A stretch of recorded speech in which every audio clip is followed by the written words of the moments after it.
Como em todas as feiras, nesta vende-se de tudo um pouco. Vocês estão a vender isto muito caro, estão a ganhar muito dinheiro. Discutir os preços é o segredo para se fazer um bom negócio. Dolce & Gabbana não tem nada? Não. A palavra de cigano. Só tenho da Prada e tenho da Guess. Também está muito bonita a Guess, já viu a Guess? De toda a maneira, o que me disse é que isto entre 10 e 15 é negociável. Isto é negociável se levasse agora. Então negociamos em quanto? Ah, leve 10, não diga nada, não é? Muito bem, então fica por 10. A fraude e a evasão fiscal são uma prática comum nestes lugares. Os vendedores sabem que estão a infringir a lei, arriscam, mas estão sempre alerta. Não é para assinar mal, mas eu tenho aqui outras coisas e eu fico... Estava a pensar aqui que era um fiscal, uma coisa qualquer. Aqui ao paisano ou qualquer coisa. Com a complacência das autoridades, Muito obrigado. Boa tarde. aqui as transações podem ser feitas sem que sobre elas recaia qualquer imposto. A ZASAI preocupa-se com determinadas questões, por exemplo, a autoridade tributária é que cabe fiscalizar se há ou não fuga aos impostos, fraude fiscal, mas eles aparecem. É mais a Brigada Fiscal. Mas eles aparecem aqui ou não aparecem? A última vez já fui bem perto do ano. Há mil e uma maneiras de fugir ao fisco.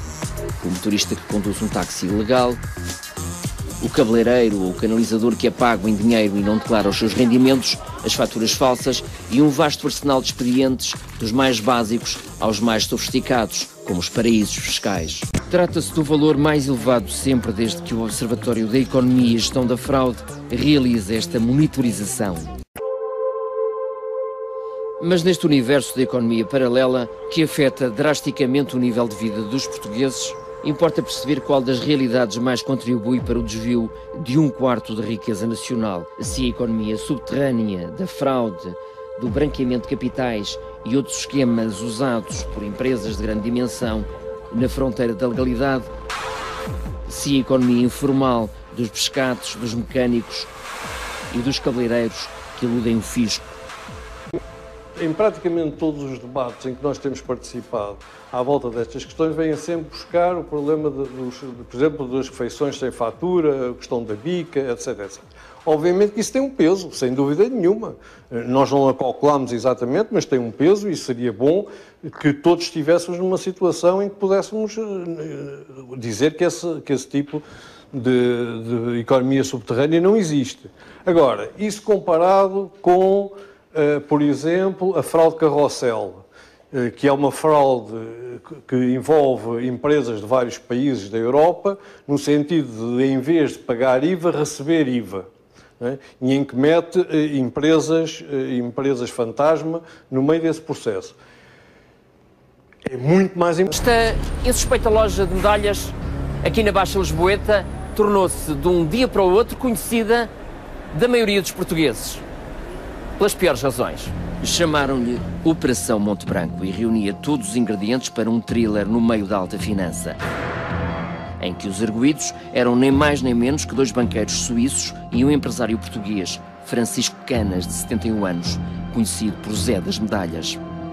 Em causa estava, segundo o Ministério Público, um esquema de fraude fiscal e branqueamento de capitais que envolveria figuras de topo do Banco Espírito Santo e de mais 2 bancos portugueses.